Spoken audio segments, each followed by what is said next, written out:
Mamãe, você fica aí mexendo a paciência, tá querendo dormir, você fica aí, poxa. É. Fica querendo dormir, mãe, você fica aí, passa isso, passa aquilo. Ah, osca a boca, osca a boca. Osca a boquinha da mata.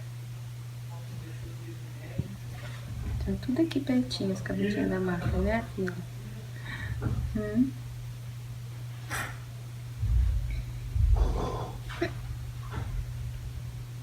E mamar, quer? Quer mamar? Tem um montão de leite já.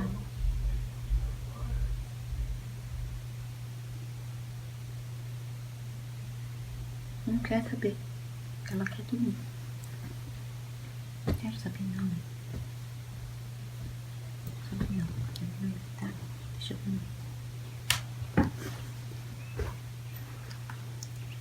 Ah, agora eu vi. E agora eu vi. Agora eu vi. Deixa eu ver qual que é que eu vou dar.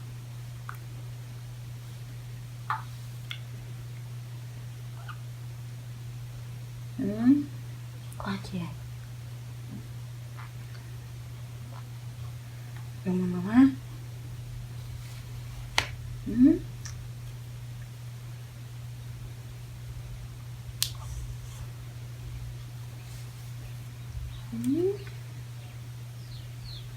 Mamazinho aqui.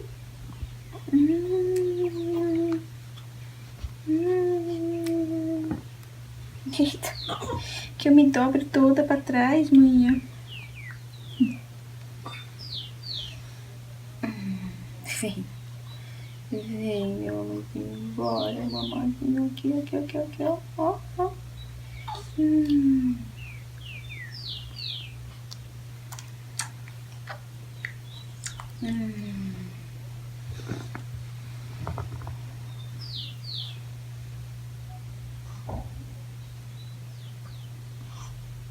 Linda, uma pintura. Ai, gente. E aí, vó, eu queria primeiro perguntar para a senhora quantos filhos a senhora teve? Teve 15. 15. E a senhora deu de mamar para todos? Não. Dei de mamar para 11. Como que era, vó, naquela época, ter uma criança? Era em casa? Era dentro da mata. Era nas matas do coelho. Era, minha filha, era em casa. Nunca fui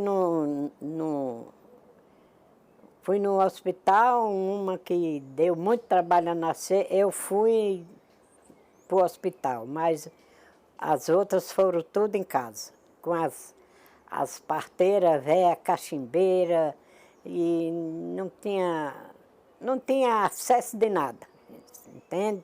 Mas a mão de Deus era quem nos socorria. Que nascia tudo perfeito, tudo com saúde, criei todos. E ali era nos pés de Nossa Senhora do Bom Parto. A santa era assim na parede, o cara, eu ficava só olhando para ela e pedindo para aquele menino nascer, mas eu sofri demais, Nossa Senhora.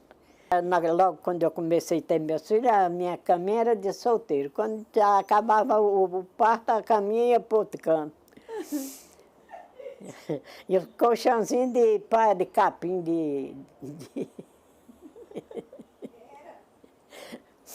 Mas tudo era felicidade, tudo era bom. Com certeza, vó. Tudo era em paz, tudo era na santa paz. O início da amamentação físico, né? Foi logo no primeiro dia que ele nasceu, claro.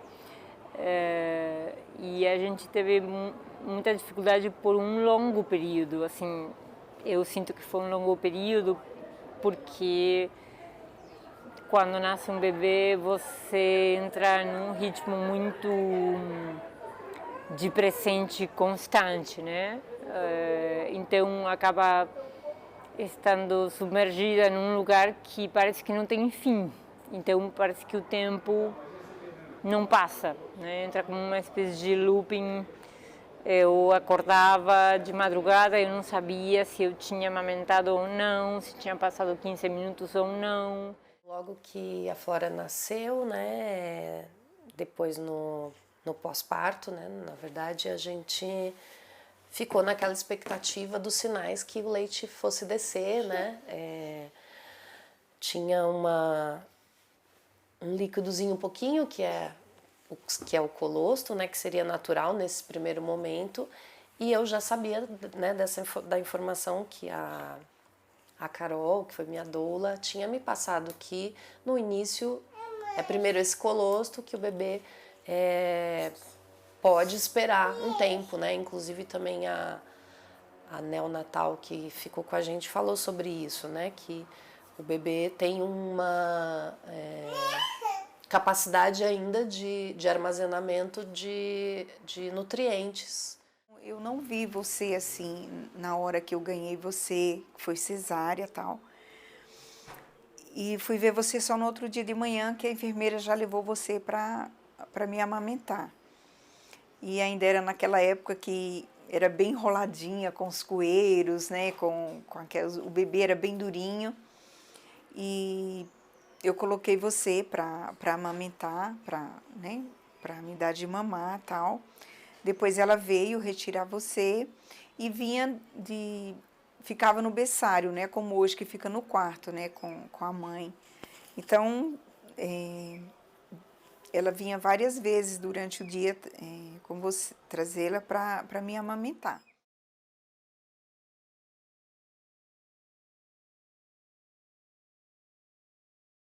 Todo mundo mamou. E mamava por quanto tempo, vó? 6 meses.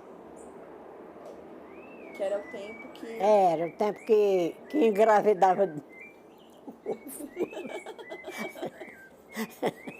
Era atrás um do outro, até... E a senhora gostava de dar de mamar? Como que era? Gostava. Na hora certa aí.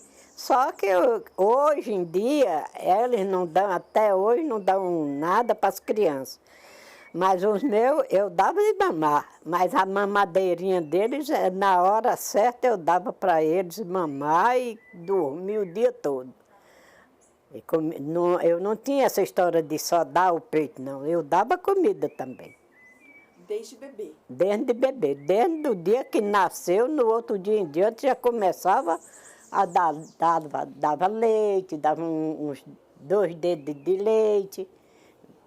E o que a senhora comia? A senhora comia coisa para ajudar? Falavam alguma coisa que a senhora... Não, eu só não comia carne de porco, mas galinha, se tivesse 30 galinhas no chiqueiro, todo dia era uma galinha. Só que eu não comia tudo, não. Era para todo bicho de orelha. Eu comia o pirão. Fazia o pirão. Até 8 dias a gente comia pirão, depois ia comer arroz, um pirãozinho de um lado, a galinha, um caldinho. E assim a gente levava até 30 dias. Quando banho morno tomava com 15 dias, a gente fazia uns asseios, né? Mas com 30 dias era o banho frio. Podia ir no açude tomar banho, entende? Mas não tinha muito remeleixo, não. Quando a gente ganhava neném, só se levantava da cama com 5 dias, para não pisar no chão, entende?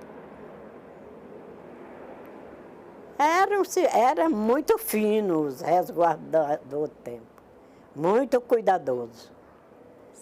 Então, era isso. Tudo foi bom, tudo foi maravilhoso. E que ainda hoje eu tenho vontade de ter um nenenzinho para eu criar. Meu mesmo, mas não posso mais. E o meu vô, vó?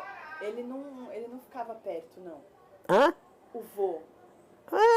Quando ele chegava da manga, que ele era vaqueiro, né? Passava o dia era na manga corregendo o gado, ia andando, ia boiando. Quando chegava, o moleque já estava dormindo. Já tinha nascido. Ele cumpriu o trabalho dele, né? Agora eu que me virasse. Mas ele se preocupava. Tinha deles que ele estava em casa, tinha vezes que não estava. E minha mãe, a senhora lembra, vó? Lembro. A sua mãe não me deu muito trabalho, não. Mas eu passei o dia de encharcada quando foi. Quando foi na quinta-feira de 3h30 da manhã, ela nasceu. Para amanhecer na sexta, ela nasceu. É de madrugada.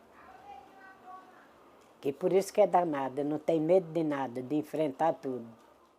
E quando saí do hospital, já tinha caído o seu cordão umbilical. Eu acho que você era muito danada, sempre foi. Porque já chegou em casa, não tinha mais, já tinha caído, que eu lá no hospital.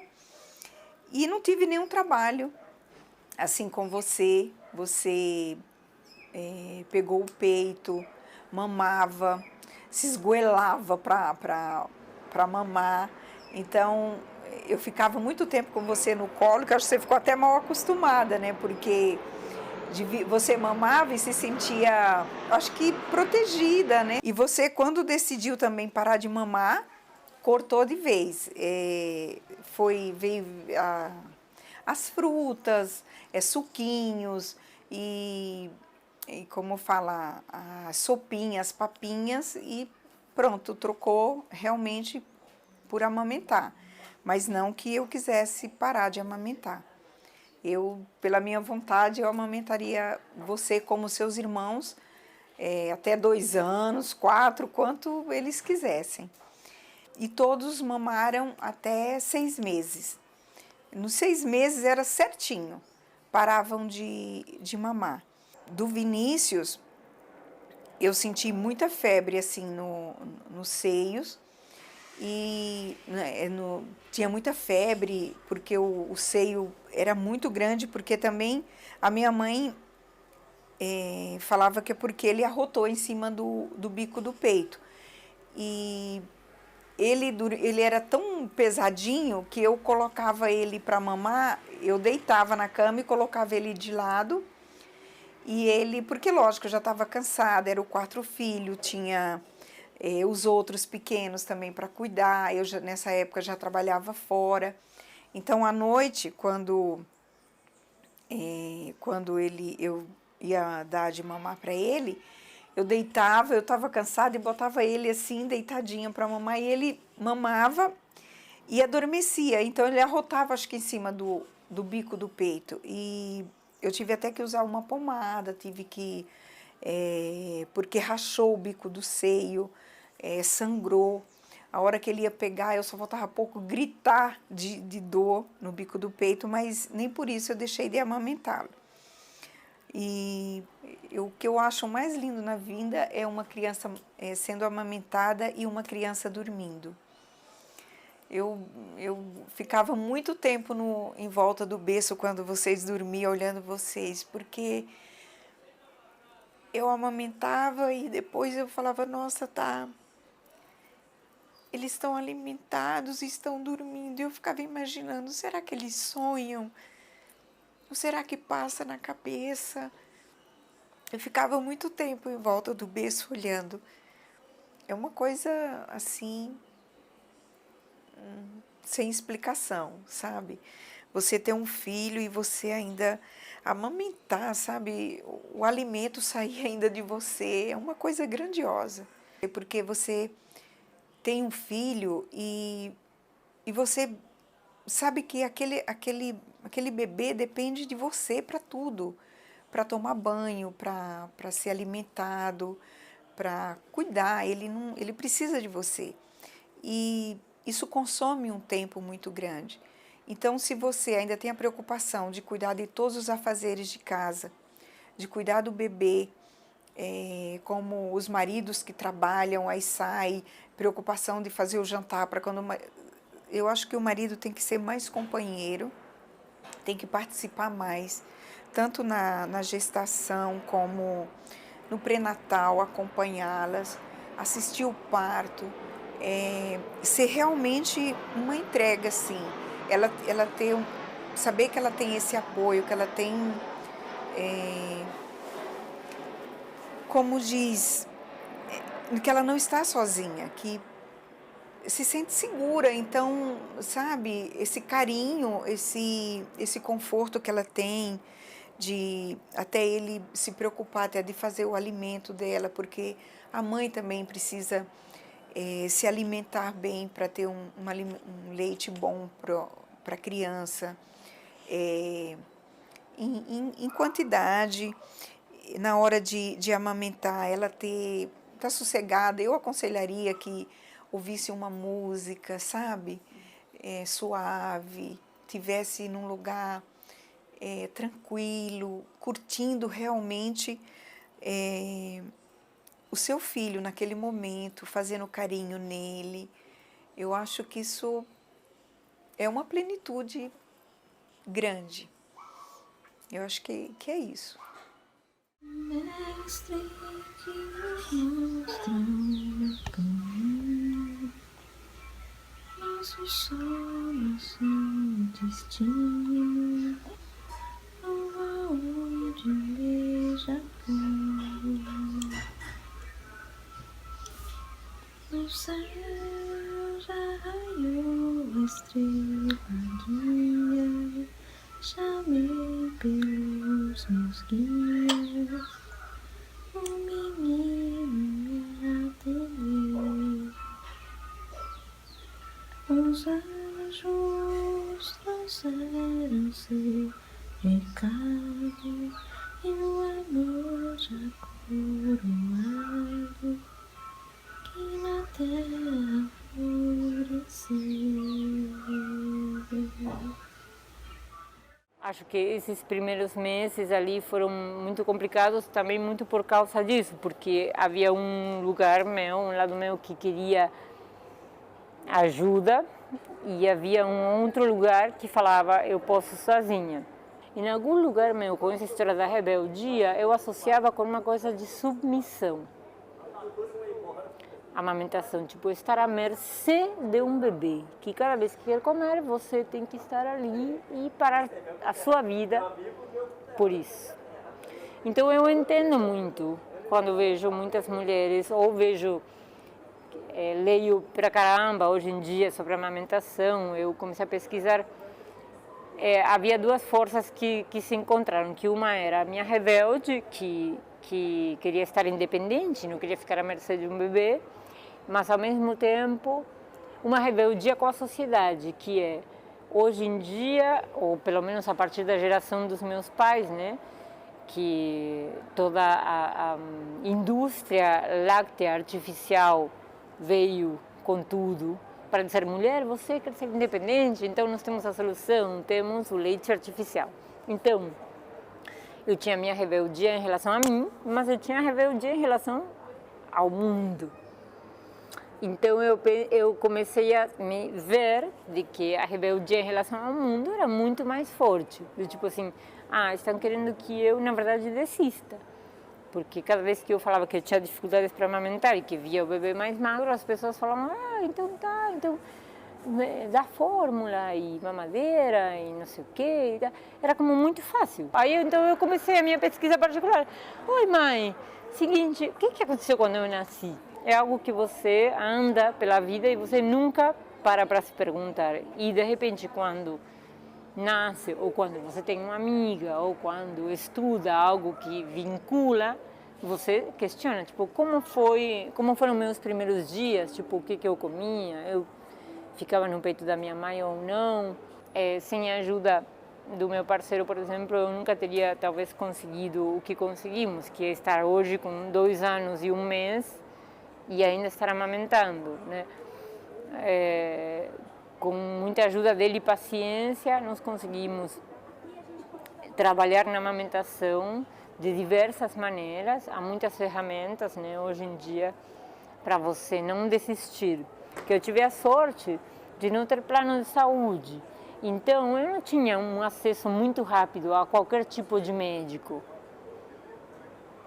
E falo isso porque eu vejo que muitas mulheres conhecidas que têm acesso rápido a médicos, os médicos, muitos não estão atualizados ou não querem estar atualizados ou entrar em sintonia em relação à amamentação e orientam elas de formas totalmente negativas, totalmente nocivas, falando mal do leite ou falando, enfim, falando que aos 4 meses tem que começar a alimentação sólida, que você, mulher, tem que ser independente. Então, para que ficar amamentando? Enfim, há um monte de subcapas ali, né, de questões. Sobretudo até porque a maioria vai em congressos bancados por empresas que produzem leites artificiais. Então, é muito duvidoso. Aí, com uns 3 meses e meio, eu cheguei para o meu companheiro e falei: nós precisamos fazer um intensivo de peito se a gente quer que a coisa vingue.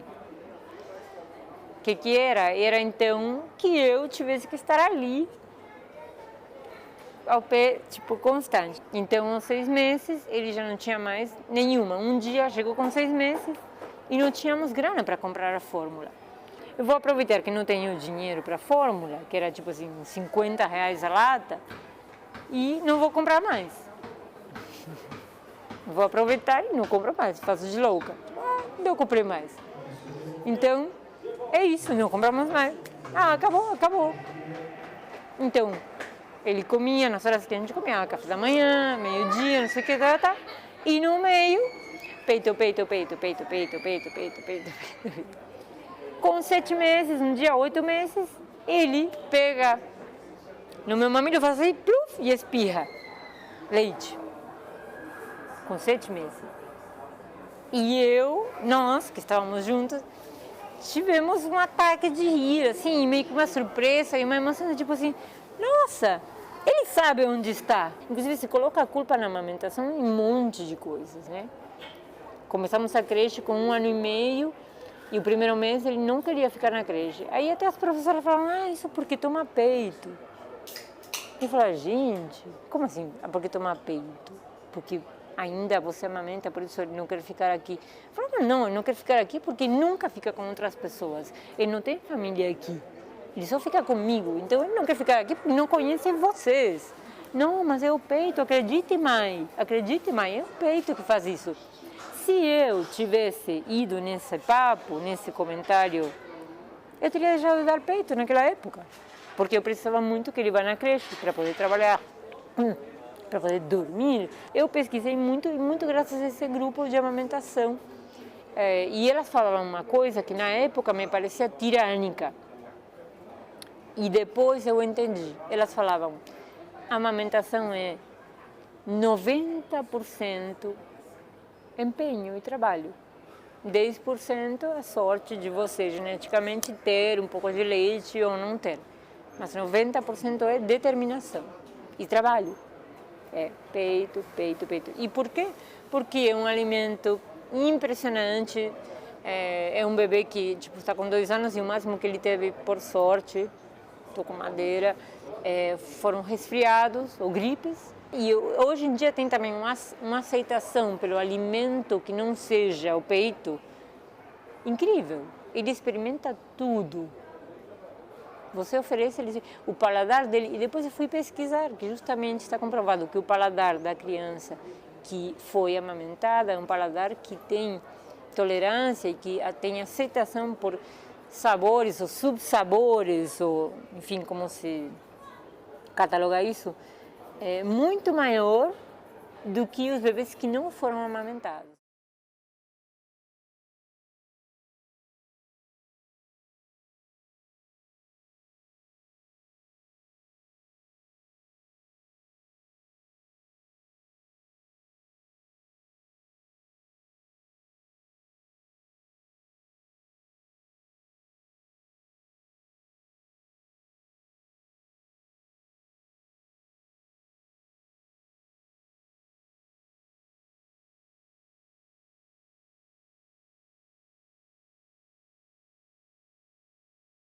A Flora nasceu numa segunda-feira, às 11h59 da noite, então quando foi na sexta-feira, a Nel falou que a gente precisava, talvez, tomar medidas mais extremas, né? Porque não havia sinais do leite e a... né? Esse é o guarda-sol. Não havia sinais do leite e ela já estava começando a apresentar alguns sinais. Então, por exemplo, não estava fazendo tanto xixi, ela não fez cocô até esse dia, né? E ela deu uma orientação que a gente poderia tentar algumas coisas, como tintura de algodoeiro, né? Então, Flávia até foi ver isso, tomar chá da mamãe, né? Então, algumas coisas para ajudar. E também a Carol falou dessas coisas. E acho que assim, aí algumas pessoas que tiveram acesso a essa informação falaram um pouco, né? Existe uma coisa de, o que ajuda o leite descer e tal. E eu não vou me lembrar exatamente agora, assim, mas algumas coisas mais caseiras ali, né? Numa relação de tentativa de fazer o leite descer. E aí a gente esperou o final de semana e a intenção era, se na segunda-feira esse quadro não mudasse muito, que talvez a gente precisasse entrar com complemento. Isso, né, causou ali um certo, né, um incômodo de pensar, poxa, dar fórmula para ela, né? Enfim, eu super queria amamentar, queria passar por todo esse processo e oferecer isso para ela. Mas aí, na segunda-feira, a gente ia voltar para ver como que estava o peso e ver se alguma coisa tinha acontecido. Mas eu justamente fiquei muito assim, talvez buscar uma outra solução. E uma amiga me comentou comigo de uma consultora de amamentação. E ela veio em casa na segunda-feira e analisou bem esse quadro, né? Então, assim, eu não estava mesmo apresentando sinais, assim, de jorrar leite, nada disso. E a Flora estava num quadro, então, de perda de peso. Ela tinha perdido bastante peso, mais do que o que realmente acontece, porque é normal os bebês perderem esse peso, né? De quando saem da maternidade, nos primeiros dias. Mas ainda por cima havia essas outras questões. Ela não estava fazendo muito xixi, ela não estava fazendo cocô. Eu tenho cirurgia, né, de redução de mama. Então, a Kelly disse, isso não é um impeditivo, mas isso pode ser alguma coisa que causou um dano na produção desse leite. Então, ela falou, bom, eu acho que a gente precisa, de fato, entrar com a fórmula. O quadro está mostrando esses sinais, mas a gente pode fazer isso de outras maneiras, né? Não usando o uso de bicos artificiais, que no caso seria a mamadeira, mas com um processo de relactação. Eu nunca tinha ouvido falar disso, né? E ela então me apresentou esse processo, que é uma maneira de continuar incentivando o maior estímulo que existe para a produção de leite, que é a sucção do bebê, né? Então, que a Flora ficasse no peito, né?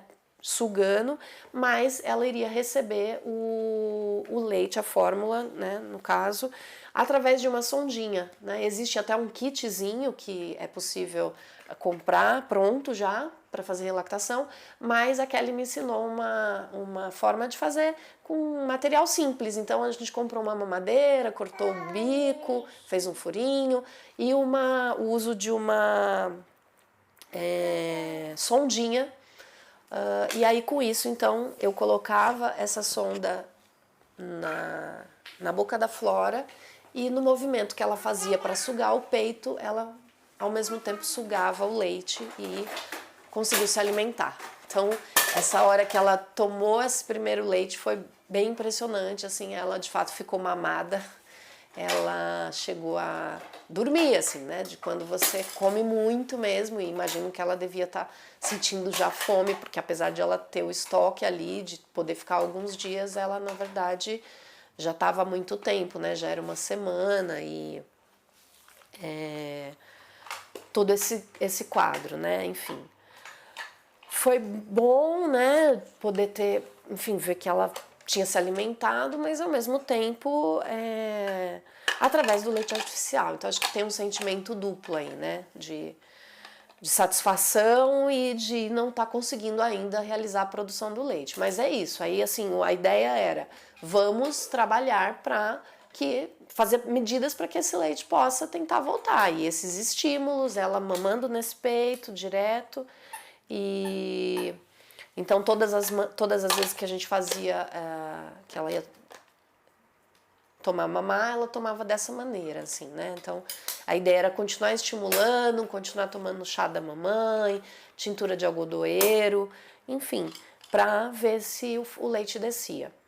Era a forma que a gente estava junto, assim, acho que a relactação, acima de tudo, ela mamava, né, no peito, e a gente mantinha uma relação de vínculo. Então, era muito gostoso, era como se ela estivesse mamando no peito, né? Então, e acho que continuar isso, mesmo depois talvez percebendo, não houve ninguém que falou assim, vai produzir ou não vai produzir. Foi uma coisa que eu percebi ali, depois de um mês, que essa produção não ia rolar, que se ela tivesse existindo, ela era muito pequena, né? Talvez alguma coisa de gotas, assim, eu não estava conseguindo. E eu fiz, aliás, também, tinha até me esquecido disso, também da tentativa com o aparelho para tirar, né, o leite, mas na verdade não saía mesmo, então saía coisa de, sei lá, 5 ml, então era muito pouco. Então, de fato, em algum momento eu percebi, eu acho que essa produção não vai rolar, e o que eu quero continuar fazendo é o processo de relactação, assim.